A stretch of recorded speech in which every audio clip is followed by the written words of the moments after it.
I was spitting nails this morning for all the praise Michael Strahan heaped on Lady Gaga for toning it down for the Oscars. Toning it down? Where you been, Michael Strahan? You sure haven't been playing football. The meat dress was MTV Music Awards in 2010.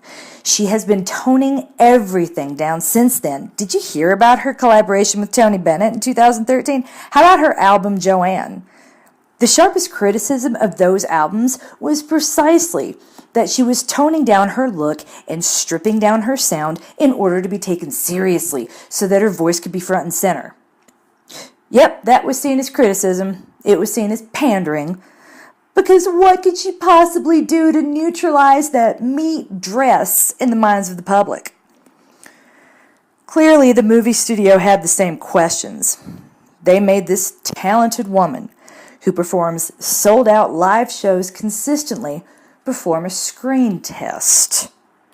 But before she could even get there, Bradley Cooper had to clean her up. The story, which I'm sure you've already heard, goes something like this. During that screen test, or the initial meeting, Cooper, who is the producer, director, and lead actor in the movie, whipped out a makeup wipe and dragged it down Gaga's face from forehead to chin. He then told her, completely open, no artifice. Never mind his own reluctance to be open with the New York Times in a disastrous interview that is widely credited for derailing A Star is Born's Oscar chances back in September. But I digress. This no-makeup story got so much attention, in part because Lady Gaga has built her persona using props that are sometimes purposely jarring. Makeup, wigs, shoes, facial prosthetics, a giant egg, and yes, a meat dress have all been part of her repertoire at one point or another. She likes to challenge what we consider norms for women's looks in fashion, so seeing her with her natural hair color and no makeup is jarring in a different way.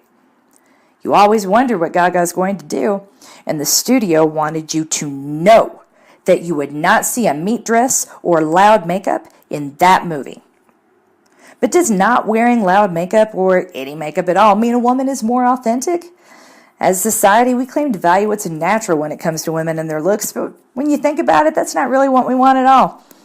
We want women to look beautiful without any intervention, without even trying, without caring, which is completely unachievable, considering that our idea of what's beautiful is so narrow, young, skinny, conventionally pretty, and light-skinned.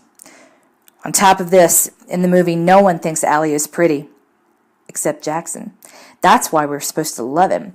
He sees the beauty in this ugly woman whose amazing voice he can barely hear because he won't wear his damned earplugs on stage. And why does Allie want to wear orange hair when she has that voice? You don't need makeup or costumes when you have talent. Somehow, we never talk about the singing, and somehow that voice, that talent, isn't allowed to speak for itself because we can't hear it when she wears orange wigs. Gaga's singing made that movie worth watching. I was thrilled that her music made the Oscars worth watching. Finally, we can talk about that voice that raises the roof and... Oh wait, no. We're talking about how she toned it down for the Oscars. Thanking her for not wearing a meat dress. You guys, she's managed to not wear one for 9 years. I'm not sure what's worse in how we talk about Gaga, but it's all gross. All of it. A woman that talented should be able to do whatever she wants. She doesn't need Bradley Cooper or anyone else telling her to tone it down. Neither do the rest of us. So, the mantra. Next time someone advises you to tone some part of yourself down, hear my voice quoting Aaron Van Buren and saying, "Don't you dare trim your wings just because they're taking up all the space in the room. Let them break the damned roof." When your equivalent of the Oscars rolls around, I guarantee you'll be the only one walking out of the room with a statue in your hand.